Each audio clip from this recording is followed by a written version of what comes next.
ఎఫెసీయులకు రాసిన పత్రిక 1వ అధ్యాయము 17వ వచనము నుండి 19వ వచనం వరకు కూడా కలిసి ఉంటాయి. వాటిని మనము జాగ్రత్తగా పరిశీలనతో చదవడానికి ప్రయత్నం చేస్తాం.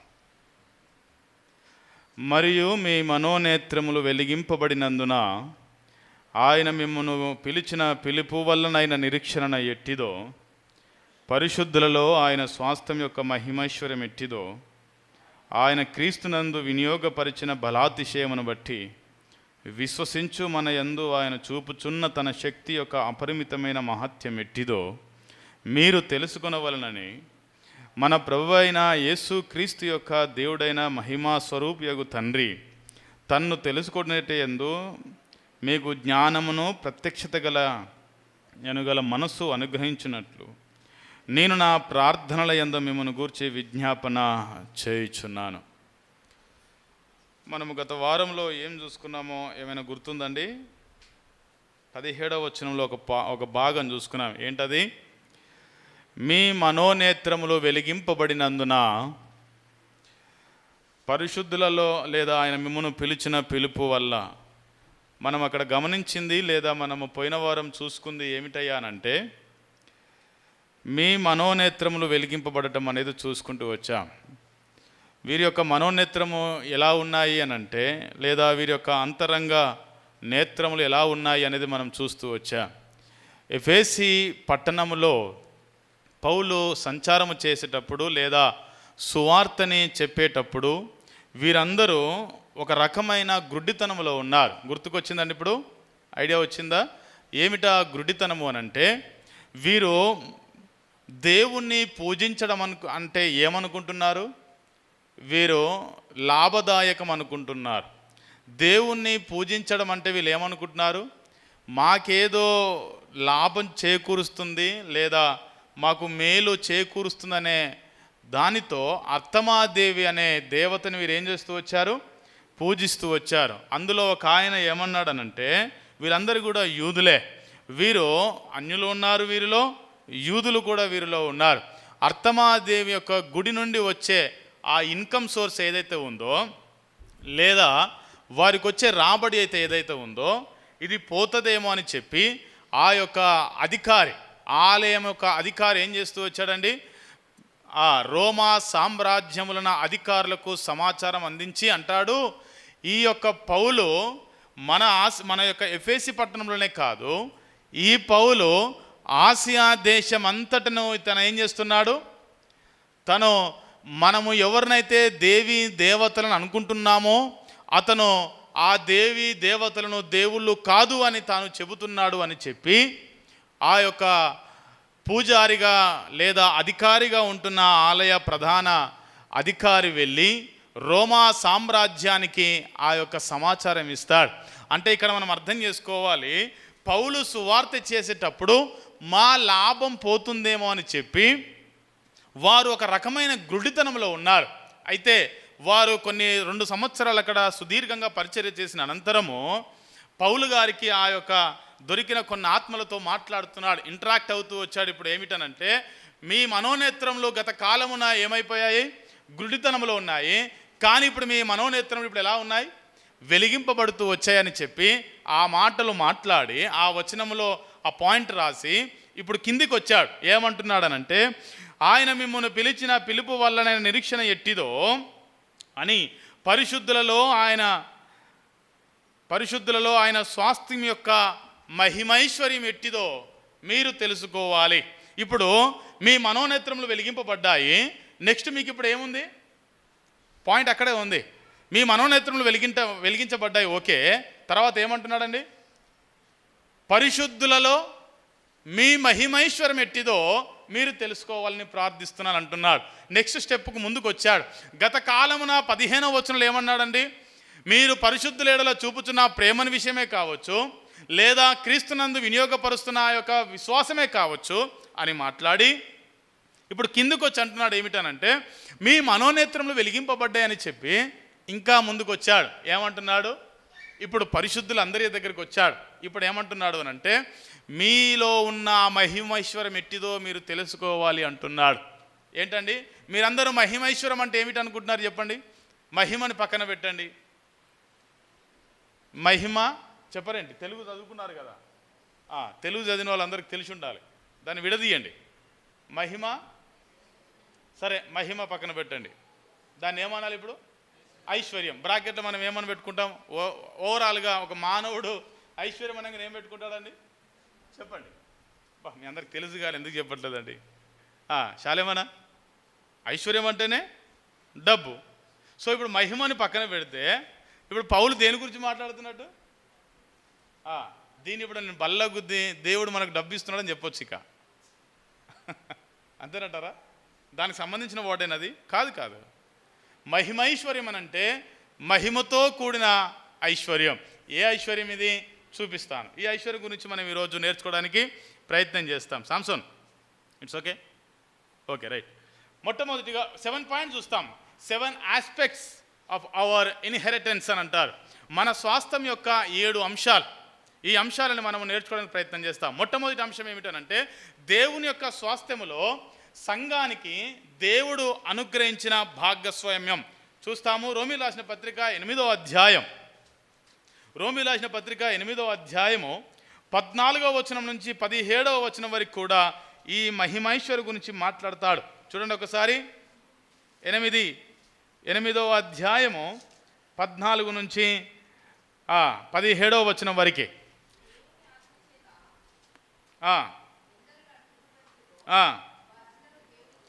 దేవుని ఆత్మచేత ఎందరు నడిపింపబడుదురో వారందరూ దేవుని కుమారులయ్యుందురు. మరలా భయపడుటకు మీరు దాస్యపు ఆత్మను పొందలేదు కానీ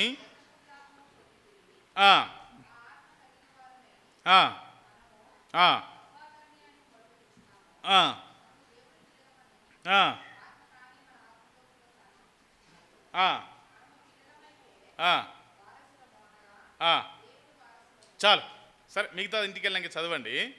వీలైతే అక్కడే అంటాడు, క్రీస్తుతో కూడా మహిమ పొందుటకు ఆయనతో శ్రమపడిన యెడల క్రీస్తు తోడి వారసులం. బాగా గుర్తుపెట్టుకోండి. ఇక్కడ క్రీస్తు తోడి వారసులు అంటే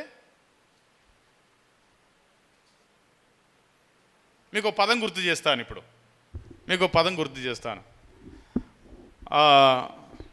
ఇప్పుడు సామేలు ఉన్నాడు, శివ ఉన్నాడు. వారిద్దరు ఇప్పుడు ఎవరు? ఒక తోడివారు. సమకాలికులు అనుకోవచ్చు కదా, తప్పేం కాదు కదా. సమకాలికులు కాదండి, వాళ్ళ తల్లిదండ్రులు లేరు. ఇద్దరు ఒకటే ఏజా కాదా? పెద్దోళ్ళ ఒకటే ఏజ్ కదా. ఈయన నిక్కర్ వేసుకున్నప్పుడు ఆయన కూడా వేసుకొని ఉంటాడు, ఈయన పాయింట్ వేసుకున్నప్పుడు ఆయన పాయింట్ వేసుకుని ఉంటాడు, అంతే కదా. సో ఓవరాల్గా వీరిద్దరికీ సమకాలికులు, తోడి. ఇప్పుడు అక్కడ పౌలు వాడుతున్న మాట ఏమిటనంటే, మీరు ఒకవేళ దేవుని పిల్లలైతే, దేవుడు అంటే తండ్రి అనే దేవుడు. బాగా గుర్తుపెట్టుకోవాలి, ఇక్కడ క్లారిటీ ఉండాలి మీకు. త్రిత్వం గురించి మీకు బోధించాను కాబట్టి ఇంకా మరలా దాని గురించి వివరణ అవసరం లేదనుకుంటా. మీరు తండ్రి అయిన దేవునికి వారసులు. తండ్రి అయిన దేవునికి వారసులు అయితే మీరు ఎవరి తోడి వారు? మరి మీరు అది చదవాలి. అక్కడ ఆ పాయింట్ రేజ్ చేశారు చూడండి. ఏమంటున్నాడు అంటే, మీరు పిల్లలైతే క్రీస్తుతో కూడా మహిమ పొందుటకు ఆయనతో శ్రమ పడితే ఆయన తోడి వారసులు. అంటే ఇప్పుడు ఈక్వాలిటీ చేశాడు ఇక్కడ.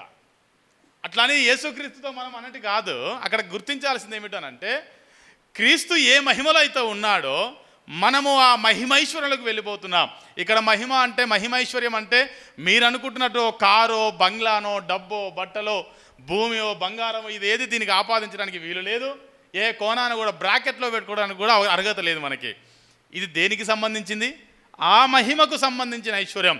ఆ ఐశ్వర్యం, మొట్టమొదటి ఐశ్వర్యం ఏమిటి అని అంటే, క్రీస్తు అనగా తండ్రి అయిన దేవునికి మనము దత్తపుత్రాత్మను అనుగ్రహిస్తూ వచ్చాడు.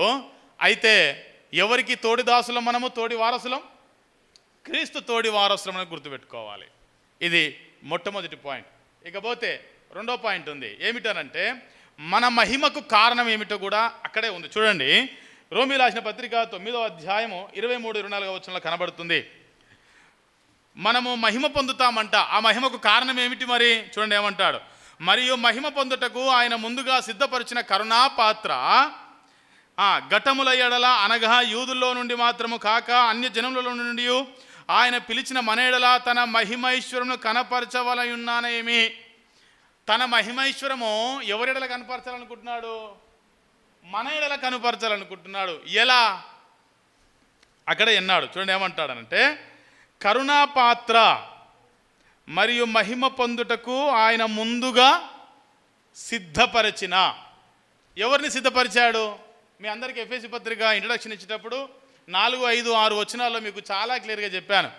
ఈ సంఘాన్ని దేవుడు ఎప్పుడు ఏర్పాటు చేసుకున్నాడు? జగతికి పునాది వేయక మునిపే క్రీస్తులో మనల్ని ఏర్పాటు చేసుకుంటూ వచ్చాడు. ఇప్పుడు అర్థం చేసుకోవాల్సింది ఏమిటనంటే, మన మహిమకు కారణం ఏమిటి? ఒక వ్యక్తిని అరెస్ట్ చేస్తున్నాడు. ఒక ఎస్ఐ వచ్చి అరెస్ట్ చేస్తున్నాడు. అరెస్ట్ చేస్తున్నప్పుడు ఆ అరెస్ట్ చేసే వ్యక్తి డైరెక్ట్గా చేతులు కట్టేస్తే అయిపోతుందా? అంటే మనలాంటిలో ఒకేలే, కొంత అధికారం కలిగిన వారు ఏమంటారంటే, ఫస్ట్ వారెంట్ ఏందని అడుగుతారు, దేని గురించి అరెస్ట్ చేసినామని అడుగుతారు, కారణం ఏంటి అని అడగాల. అంతేనా? కారణం ఏంటి అని అడగాల. సో ఇప్పుడు నువ్వు దేవాలను మహిమపరుస్తున్నావు కదా, కారణం ఏంటి? ఓకేనా? కారణం ఏంటి? కారణం ఏంటి అని అంటే, నిన్ను ముందుగా సిద్ధపరిచాడు కాబట్టి, నిన్ను జగత్తు పునాది ముందుకే నిన్ను ఏం చేశాడు? ఏర్పరచుకున్నాడు కాబట్టి, ఆ మహిమైశ్వరంలో నిన్ను ఏం చేస్తున్నాడు? ఇప్పుడు తీసుకెళ్తున్నాడు. అర్థమైంది కదండి? ఒకటి, దేవుడు మనల్ని దత్తపుత్రులుగా చేసుకున్నాడు, ఆ మహిమైశ్వరం అని చెబుతున్నాడు. రెండోది, మనల్ని భూమికి పునాదులు వేయక మునిపే ఏర్పరచుకున్నాడు కాబట్టి ఆ ఐశ్వర్యంలోకి మనల్ని తీసుకెళ్తున్నాడు. కాబట్టి మనల్ని మహిమపరుస్తున్నాడు. మనల్ని మహిమపరచడం అంటే ఏంటి కదా? దేవుని మహిమపరచడం అంటే, ఓకే మనందరం కూర్చున్నాం, పాటలు పాడుతున్నాం, బాగా పాటలు ఎంజాయ్ చేస్తూ ఉన్నాం, అలా సంతోషిస్తూ ఉన్నాం, ప్రార్థన చేస్తూ ఉంటాం, ప్రభువా నువ్వు మహిమానికి అరుగుడివి, యుగయుగములు ఏకరీతిగా ఉన్న దేవుడు. ఓకే, కానీ ఇక్కడ మన గురించి ఏమంటున్నాడు? సో మనల్ని కూడా మహిమపరుస్తాడంట. ఎలా? సో క్రీస్తు ఎక్కడైతే కూర్చున్నాడో అక్కడికి వెళితే ఆటోమేటిక్గా, ఫర్ ఎగ్జాంపుల్ మీరు ఎప్పుడైనా సీఎం దగ్గర నుండి చూసారా? మీకు చూస్తే తెలుస్తుంది. లైఫ్లో ఒక్కసారైనా సీఎం ఒక్క గంట సేపు సీఎం అయినా బాగుండు అనిపిస్తుంది. చలవలా కోరుకోవద్దు, అనుకోవడం తప్పేం కాదు కదా. ఎందుకు? అది అలా ఉండిద్ది, అట్మాస్ఫియర్ అలా ఉండిద్ది. ఒక గంట సేపు సీఎం అయినా బాగుండు అనిపించిద్ది, అట్మాస్ఫియర్ అలా ఉండిద్ది. సో ఇక్కడ అర్థం చేసుకోవాల్సింది, ఆ స్థాయి అట్లా ఉండిద్ది. కాబట్టి దేవుడు కూర్చున్న స్థాయి అలాంటిది. కాబట్టి నువ్వు అక్కడికి వెళ్ళిపోతున్నావు కాబట్టి నువ్వు మహిమకి హరుగునివి అనేది చెప్పడానికి ప్రయత్నం చేస్తున్నాడు పౌలు. అందుకే అంటున్నాడు, మీ పరిశుద్ధులలో మీరు కనపరచుకోవాల్సింది ఏమిటనంటే, మహిమైశ్వరం ఏంటిదో తెలుసుకోవాలి మీరు. ఇక్కడ అదే అంటున్నాడు. ఏమిటనంటే, దత్తపుత్రులుగా స్వీకరించడం ఒకటైతే, మిమ్మల్ని జగతి పునాదికి వేయక మునిపై ఏర్పరచుకోవడం రెండోది. తర్వాత అంటాడు, 3వ పాయింట్ అంటాడు ఇక్కడే, చదవండి. కొలస్సీలకు రాసిన పత్రిక 1వ అధ్యాయం 27వ వచనంలో అంటాడు. కొలస్సీ 1:27 ఏమంటున్నాడు చూడండి ఒకసారి. అన్యజనులలో ఈ మర్మం యొక్క మహిమైశ్వరం ఎట్టిదో అది అనగా మీ అందున్న క్రీస్తు మహిమ నిరీక్షణ ఉన్నాడన్న సంగతి దేవుడు తన పరిశుద్ధులకు తెలియపరచగోరి ఇప్పుడు ఆ మర్మమును వాళ్ళకు బయలుపరచను. ఈ మహిమైశ్వరం ఏమిటి? ఇప్పుడు మీరు చదివారు, ఇప్పుడు అది చదివేటప్పుడు చూసారా లేదా? కొలస్సీ రాసిన పత్రిక 1వ అధ్యాయము 27వ వచనంలో అంటాడు, అన్యజనులలో ఈ మర్మము యొక్క మహిమైశ్వర్యము ఎట్టిదో అది అనగా మీ యందున్న క్రీస్తు మహిమ నిరీక్షణయై ఉన్నాడను సంగతి దేవుడు తన పరిశుద్ధులకు తెలియపరచగోరి ఇప్పుడు ఆ మర్మమును వారికి బయలుపరచను. ఎవరికి? ఎవరికి చెప్పరండి? ఎవరికి? అక్కడ క్లారిటీగా ఉంది, క్లియర్గా ఉంది. చూడండి, మరలా చదువుతున్నా. ఎవరికి? ఇప్పుడు చూడండి, ఇప్పుడు మీకు క్లారిటీ రావడానికి ప్రయత్నం చేద్దాం. అన్యజనులలో ఈ మర్మం యొక్క మహిమైశ్వర్యం ఎట్టిదో అని చెప్పాడు. చెప్పి అనగా మళ్ళీ అర్థం కాకపోతే ఏమంటాం అంటే, మీ యందున్న క్రీస్తు మహిమ నిరీక్షణ అయి ఉన్నాడను సంగతి దేవుడు తన పరిశుద్ధులకు తెలియపరచగోరి. పరిశుద్ధులు అంటే బ్రాకెట్లో ఏం పెట్టుకోవాలి? ఇప్పుడు అన్ని జనులను పెట్టుకోవాలి. ఓకేనా? ఫర్ ఎగ్జాంపుల్ మీ అందరికీ ఇప్పుడు అర్థమయ్యేటట్టు చెప్పడానికి ప్రయత్నం చేస్తా. మీరు పాత నిబంధనలకు వెళ్ళారనుకోండి, లేదా క్రొత్త నిబంధనలో నిలబడి పాత నిబంధన చూశారనుకోండి, క్రీస్తు పాత నిబంధనలో వారికి తెలుసా? చెప్పరేంటి? తెలుసంటారా ఏంటి? అబ్రహాం తెలుసంటారా? పోనీ ఆదాము తెలుసంటారా? సంసోన్ తెలుసంటావా? ఆదాముకి, అబ్రహాముకి, మోషేకి, దావీదుకి, ప్రవక్తలకి, వారికి క్రీస్తుని గూర్చిన జ్ఞానము ఉందంటారా? ఇప్పుడు మీ అందరిలో డౌట్ స్టార్ట్ అయింది, అసలు ఇదేం క్వశ్చన్, మాకు కొత్త క్వశ్చన్ అని కదా. శాలవాల తల ఉవేశాడు శాలవాల, అసలు మాకు ఇది పెద్ద క్వశ్చన్ అయిపోయిందని. అది ఇలా ఉంటుంది, ఎప్పుడైనా చూపిస్తా గీత, ఇలా ఉంటుంది చూడండి, ఇలా ఉంటుంది. అంటే ఈయన ఆదాము, నన్ను చూడండి బాగా గుర్తుపెట్టుకోండి, ఈయన ఆదాము, ఇక్కడికి వచ్చేసరికి మోషే అయ్యిండు, హానోకు అనుకోండి మోషే, తర్వాత దావీదు వచ్చిండు, తర్వాత ప్రవక్తలు వచ్చిండు. దూరం అవుతుందా? దూరం అవుతుందా? ఇప్పుడు అట్లే చూడండి, ఆదాము ఉన్నాడు ఇక్కడ. ఆదాముకి దేవుని గురించి కొంతే తెలుసు, ఓకేనా. కొద్దిగా హానోకు దగ్గరికి వచ్చారు, ఇంకొద్ది ఎక్కువ తెలిసింది, మోషే దగ్గరికి వచ్చారు, ఇంకొద్ది ఎక్కువ తెలిసింది, ఓకేనా. దావీదు దగ్గరికి వచ్చేసరికి ఎక్కువ తెలిసింది, ప్రవక్తల దగ్గరికి వచ్చేసరికి ఎక్కువ తెలిసింది, మనకి ఇంత తెలిసింది. అర్థమైందా? దాని అంటే ఎలా చూస్తాము అని అంటే, మనకు తెలిసినంత, అనగా ఈరోజు మనకు తెలిసినంత ఆదాముకు తెలియదు. మీ అందరికీ ఇప్పుడు షాక్ అయిపోయారు, నేను షాక్ అయిపోయాను నేర్చుకునేటప్పుడు, మీరు అందరు షాక్ అయిపోయారు. ఆదాముకి తెలియకపోవడం ఏంటి? ఆదాము దేవునితోటే కదా ఉన్నది అని. త్రిత్వం అనే విషయం తెలియదు తనకి. ఈవెన్ మోషే కూడా త్రిత్వం అనే విషయం తెలియదు. క్రీస్తు నాతో మాట్లాడుతున్న విషయం, క్రీస్తు అనే విషయం తెలియదు. ఇవన్నీ ఎలా తెలిసాయి? 66 గ్రంథాలు సంపూర్ణమైన అనంతరము మనకు తెలిసింది. ఏమని? అందుకే పౌలు అంటున్నాడు ఏమిటనంటే, పౌలుతోటి యుద్ధం ఎందుకు జరిగిందండి? పౌలు సంఘాన్ని ఎందుకు పొడవాల్సి వచ్చింది? ఎందుకు తల నరకాల్సి వచ్చింది? పౌలు తల ఎందుకు నరకాల్సి వచ్చిందండి? యేసే క్రీస్తు అయి ఉన్నాడనే విషయం చెప్పినందుకే. ఆ క్రీస్తు ఎవరో కాదు, ఆదాముతో మాట్లాడిన వ్యక్తే క్రీస్తు, అబ్రహాముతో మాట్లాడిన వ్యక్తే క్రీస్తు అని చెప్పినందుకు నువ్వు దేవదూషణ చేస్తున్నావు అని. అసలు ఇదంతా కాదండి, క్రీస్తుని సిలువ ఎందుకు వేశారు? అసలు విషయం అక్కడుంది. క్రీస్తుని సిలువ ఎందుకు వేశారు అని అంటే, నేను అబ్రహాము పుట్టగమనుపై ఉన్నాననేసరికి వారికి కోపం వచ్చింది. అసలు నువ్వెంత, నీ ఏజ్ ఎంత, అసలు నువ్వేం మాట్లాడుతున్నావు, నువ్వు తిప్పి కొడితే 30 ఏళ్ళు లేవు, అబ్రహాము కంటే నువ్వు ముందు ఎలా ఉంటావు, నువ్వు దేవదూషణ చేస్తున్నావు అని చెప్పి తన మీద రాళ్ళు ఎత్తడానికి ప్రయత్నం చేశారు. ఇక్కడ అర్థం చేసుకోవాల్సింది ఏమిటనంటే, పౌలు ఇప్పుడు ఏమంటున్నాడు చూడండి, ఒకసారి మరలా చదవండి. ఏమంటున్నాడు? 27వ వచనం, అన్యజనులలో ఈ మర్మము యొక్క మహిమైశ్వరము ఎట్టిదో అనగా, అంటే మీ అందున్న క్రీస్తు సంగతి దేవుడు తన అన్యజనులకు అనగా పరిశుద్ధులకు తెలియపరచగోరి ఇప్పుడు ఆ మర్మమును వారికి ఈజ్ ఈక్వల్ అన్యజనులకి బయలుపరచెను. ఇప్పుడు అర్థమైందా? ఇప్పుడు మహిమైశ్వరం అంటే మీరు ఏమనుకుంటున్నారు? ఇప్పుడు చెప్పండి.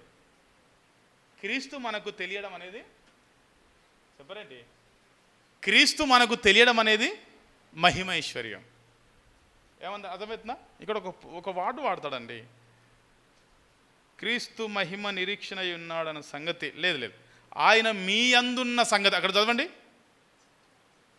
అక్కడ ఒక పాయింట్ ఉంటుంది, 27వ వచనం, మహిమైశ్వరం ఎట్టిదో అది అనగా మీ అందున్న క్రీస్తు. పాయింట్ రేజ్ చేశారా? మీ అందున్న క్రీస్తు. పౌలు మీ అందున్న క్రీస్తు అంటున్నాడు అని అంటే, గత కాలంలో ఎవరి అందున్నాడు? ఇప్పుడు చెప్పండి. ఆదంలో ఉన్నాడా? ఆదం నందు ఉన్నాడా? మరి ఎక్కడున్నాడు? పాత నిబంధనలో క్రీస్తు ఎక్కడున్నాడు? చెప్పాలా? క్యాచ్ చేయాలా? సాంసన్ చెప్పాలా? పాత నిబంధనలో క్రీస్తు ఎక్కడున్నాడు?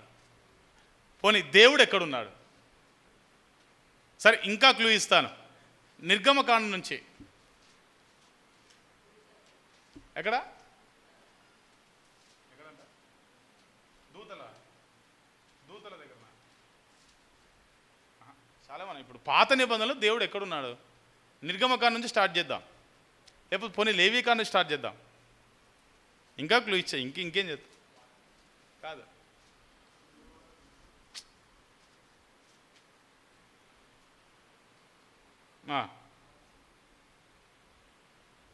ఆయన చాలా క్లారిటీగా అంటున్నాడు చూసారా, మీ అందున్న క్రీస్తు. మీ అందంటే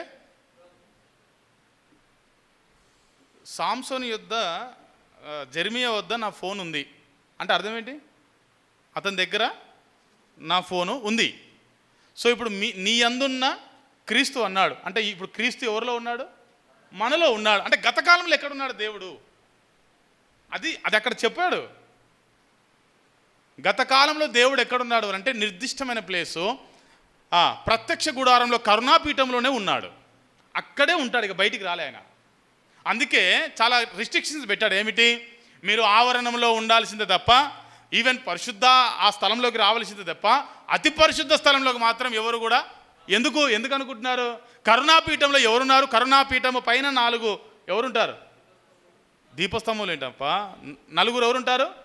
కెరూబులు ఉంటారు. అంతేనా? ఆ కెరూబుల మధ్యలో ఎవరుంటారు? దేవుడు అక్కడ సంచారం చేస్తున్నాడు. అక్కడున్న దేవుడు ఇప్పుడు ఎక్కడికి వచ్చాడు? మీ అందుకు వచ్చాడు. ఈ మర్మం ఇప్పుడు దానికి పెట్టిన పేరేం పేరండి? మహిమైశ్వర్యము.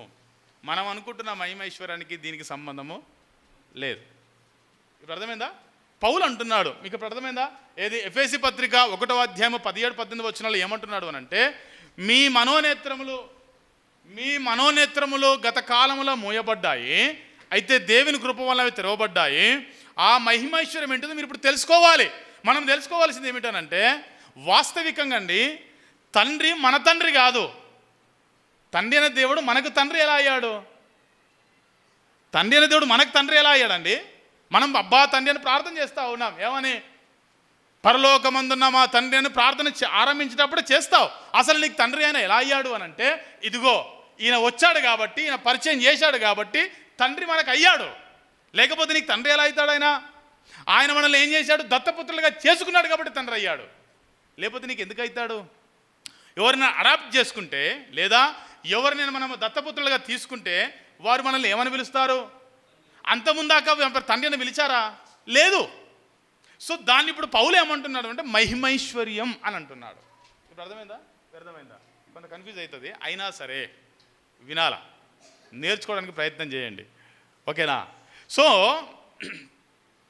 దేవుడు గత కాలంలో ఎక్కడ నివసించాడు? ప్రత్యక్ష గుడారంలో నివసించాడు. కానీ ఇప్పుడు మన యందు నివసిస్తున్నాడు. క్రీస్తు మర్మము మనకిప్పుడు తెలియపరచబడిందా లేదా? ఇప్పుడు ఇంకొక పాస్టర్ వచ్చి, పెద్ద సేవకులు వచ్చి, నేను మీకు మర్మాలు చెప్తానన్నారు అనుకోండి, వాస్తవానికి నిలబడ్డ వ్యక్తికి ఏం తెలియదని అర్థం చేసుకోవాలి. నేను అన్నది అర్థమైందా? ఇక్కడ నిలబడ్డ వ్యక్తి, నేను మీకు ఇప్పుడు ఒక మంచి మర్మం చెప్పబోతున్నాను అన్నాడు అనుకోండి, అసలు ఈయనకి ఏ వాక్యమో తెలియదు. ఎందుకు? మర్మం విప్పబడింది. 66 గ్రంథాలు ఎప్పుడైతే సంపుటికం అయిపోయాయో, ఇక నేను చెప్పాల్సిన మర్మమేం లేదు, అంత విప్పబడింది. నువ్వు చదువుకోవడమే లేటు. దానికి అనాల్సిన పదం నీకు తెలియకపోవచ్చునేమో తప్ప అదొక మర్మము అని అనలేం. మర్మం అంటే దాచబడింది. ఆ దాచబడింది ఇప్పబడింది ఇక్కడ. కాబట్టి ఇప్పుడు అర్థం చేసుకోవాలి, మనకు ఒక మహిమైశ్వర్యం ఇవ్వబడుతూ వచ్చింది. ఏమిటా ఆ మహిమైశ్వర్యం అని అంటే, ఒకటి క్రీస్తుని గురించి తెలియపరచబడుట, లేదా క్రీస్తు మన యందు ఉండుట. గత కాలమున ఆ యొక్క ప్రత్యక్ష గుడారంలో ఆ క్రీస్తు ఇప్పుడు మన దగ్గరకు వచ్చాడు. ఇది మనము 3వ పాయింట్. ఇకపోతే 4వ పాయింట్, స్వాస్థ్యమునకు దేవుడు మనల్ని పాత్రులుగా చేశాడు. కొలస్సీ 1:12 చదవండి. అందుచేత ఈ సంగతి విన్నట్టు నుండి మేము మీ నిమిత్తం ప్రార్థన చేయటం మానక, మీరు సంపూర్ణ జ్ఞానము, ఆత్మ సంబంధమైన వివేకము గలవారు, సత్కార్యము సఫలము, దేవుని విషయమే జ్ఞానమును అభివృద్ధి, అన్ని విషయంలో ప్రభువును సంతోషిపినట్లు ఆయనకు తగినట్లుగా నడుచుకునే వాళ్ళని, ఆనందంతో కూడిన ఓర్పును దీర్ఘశాంతం కనపరుచున్నట్లు, ఆయన మహిమ శక్తిని బట్టి సంపూర్ణ బల జ్ఞానపరి, తేజోవాసులైన పరిశుద్ధుల స్వాస్థ్యములో పాలువారగుటకు మనలను పాత్రులుగా చేశాడు. ఆ పాయింట్ అర్థమైందండి? తేజోవాసులైన పరిశుద్ధులతో మనకి ఇప్పుడు ఏముంది? తేజోవాసులైన పరిశుద్ధులు అంటే ఎవరు? ఇప్పుడు చెప్పండి. తేజోవాసులైన పరిశుద్ధుల యొక్క గ్రూపులో నేను పెట్టారు. చెప్పండి. వాస్తవాన్ని మనందరికీ ఇది పక్కన పెట్టారు. మనం ఒకవేళ ఏ పట్టికనే తయారు చేసుకోవాలి అని అంటే తేజోవాసులైన పరిశుద్ధులను తయారు చేసుకోవచ్చు. కానీ మనందరూ మనోళ్ళు ఏం తయారు చేశారు తెలిసిన? ఎస్పెషల్లీ ఎబ్రోన్ వాళ్ళు ఏం తయారు చేశారు గుర్తుందండి? ప్రార్థన వీరుల పట్టిక. ఏం పట్టిక గుర్తుందా? పేర్లు ఉన్నాయి, అలా గుర్తుందా ఎవరికైనా? బిలీ గ్రహాం పేరు ఉంటుంది, బక్సింగ్ గారి పేరు ఉంటుంది, డిఎల్ మోడీ గారి పేరు ఉంటుంది, ఏమండి? కానీ బైబిల్లో వీళ్ళకంటే గొప్పగా ప్రార్థన చేసే వాళ్ళు ఉన్నారు. కానీ వారి పేరు పక్కన బ్రాకెట్లో ఏం లేదు? ప్రార్థన వీరుడని ఆ పేరే లేదు. కానీ వీరికి మాత్రం ఏం చేశారు? పెట్టేశారు, ప్రార్థన వీరులను పెట్టేశారు. వాస్తవానికి పెట్టాల్సిందేంటి? తేజోవాసులైన పరిశుద్ధులు. ఆ పట్టిక పెట్టాలి. ఏ పట్టికనంటే తేజోవాసులైన పరిశుద్ధులు ఎవరు? హేబేలు, అబ్రహాము, ఏమండి, హానోకు, ఇస్సాకు, దావీదు, మోషే, పాత నిబంధనల భక్తుల పేర్లు ఇక్కడ ఎవరైతే తేజోగా బతికారో, వెలుగుగా బతికారో వాళ్ళని ఇక్కడ పెట్టాలి. ఇక్కడ వాడబడిన పేరు అది. తేజోవాసులైన పరిశుద్ధుల పట్టికలో మనల్ని పెట్టడం. ఎక్కడ పెట్టాడు? ఇప్పుడు అబ్రహాం ఏ జాబితాలో ఉన్నాడో మనల్ని తీసుకుపోయి ఇప్పుడు ఎక్కడ పెట్టాడు? ఆ జాబితాలో పెట్టాడు. ప్రార్థన వీరుల పట్టిక అనే బైబిల్లో లేదండి. మనందరం కూడా ప్రార్థించాల్సిందే. నీ ఓపిక కొలది ప్రార్థన చేస్తూనే ఉండాలి. అది తీసుకెళ్ళి నువ్వు ప్రార్థన వీరునివి, నువ్వు ప్రార్థన వీరురాలు అని బైబిల్లో లేదు, బయట కూడా అనొద్దు కూడా. అర్థమైందా? అది అసలు ఆ పేరే తప్పు. నువ్వు పెట్టుకోవాల్సిన పేరు ఏమిటంటే తేజోవాసులైన పరిశుద్ధుల పేరుని పెట్టాలి. ఆ పరిశుద్ధులు ఎవరో కాదు, అబ్రహాం ఉన్నాడు, హేబేలు ఉన్నాడు, ఏమండి, ఇస్సాకు ఉన్నాడు, దావీదు ఉన్నాడు, యాకోబు ఉన్నాడు, 12 మంది వారు ఉన్నారు. సో ఈ పట్టికను మనం తీసుకోవాలి. సో మన అందరం ఏ పట్టికలోకి వెళ్ళిపోయాం? అందుకే అంటున్నాడు అక్కడ, గమనించండి. తేజోవాసులైన పరిశుద్ధుల స్వాస్థ్యంలో పాలివార మగుటకు మనల్ని పాత్రులుగా చేసిన తండ్రి ఏం చేశాడు? మనల్ని పాత్రులుగా చేశాడు. 5వ పాయింట్, యేసు ప్రభు యొక్క మధ్యవర్తిత్వం ద్వారా మనకి స్వాస్థ్యము అనుగ్రహించబడుతూ వచ్చింది. హెబ్రీ పత్రిక 9:15. హెబ్రీ పత్రిక 9:15. 9:15. ఈ హేతువు చేత జరిగిన అపరాధము నుండి విమోచనం కలుగుటకై ఆయన మరణం పొందినందున సిలువవేయబడిన వారు నిత్యమైన స్వాస్థ్యమును గూర్చిన వాగ్దానము పొంది నిమిత్తము ఆయన క్రొత్త నిబంధనకు మధ్యవర్తి అయ్యాడు. మనకు స్వాస్థ్యం రావాలి అని అంటే క్రీస్తు ఏం కావాలి? మధ్యవర్తిత్వం చేయాలి, మరణించబడాలి. సో మన స్వాస్థ్యం కొరకు, అంటే మన స్వాస్థ్యం అనే మహిమైశ్వర్యం కొరకు క్రీస్తు సిలువ వేయబడ్డాడు. తర్వాత 6వ పాయింట్, పేతురు రాసిన పత్రిక 1వ అధ్యాయం 34వ వచనం ఏమంటున్నాడు అంటే అసలు ఈ స్వాస్థ్యం ఎలాంటిది? ఇంతవరకు చెప్పుకున్నాం కదా, ఈ స్వాస్థ్యం ఎలాంటిదట? 1వ అధ్యాయము 3-4 వచనాలు అంటాడు, మన ప్రభువు యేసుక్రీస్తు అనే దేవుడు స్తుతింపబడును గాక అంటాడు, మృతుల్లో నుండి యేసుక్రీస్తు తిరిగి లేచుట వలన జీవముతో కూడిన నిరీక్షణ మనకు కలుగునట్లు ఆయన అక్షయమైనది, నిర్మలమైనది, వాడబారినదైన స్వాస్థ్యం. మన మహిమైశ్వరము, మనకు కావలసిన స్వాస్థ్యము ఎలాంటిదేంటి? అక్షయమైనది. 7వ పాయింట్, పరిశుద్ధాత్మ మన స్వాస్థ్యమునకు సంచకరువు అయి ఉన్నాడు. ఏమై ఉన్నాడండి? ఎఫెసీ పత్రిక 1వ అధ్యాయం 14వ వచనం. 1:14, దేవుని మహిమకు కీర్తి కలుగుటకై ఆయన సంపాదించుకున్న ప్రజలకు విమోచనము కలుగు నిమిత్తము ఈ ఆత్మ మన స్వాస్థ్యమునకు ఏమై ఉన్నాడు? సంచకరువు అయి ఉన్నాడు. ఇప్పుడు అర్థం చేసుకోవాలి, ఈ 7 ఆస్పెక్ట్స్ ఏవైతున్నాయో, ఈ 7 పాయింట్స్ ఏవైతున్నాయో, లేదా ఈ 7 అంశాలు ఏవైతున్నాయో ఇవన్నీ కూడా మనకు అనుగ్రహించబడిన మహిమ ఐశ్వర్యం. ఇప్పుడు అర్థమైంది కదా మహిమ ఐశ్వర్యం అంటే ఏంటిదో?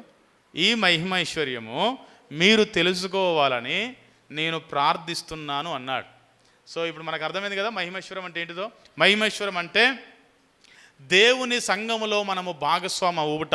రెండోది, ఆయనను మనల్ని ముందుగా నిర్ణయించుకొనుట లేదా ఏర్పరచుకొనుట. మూడోది, క్రీస్తులో ఉండుట.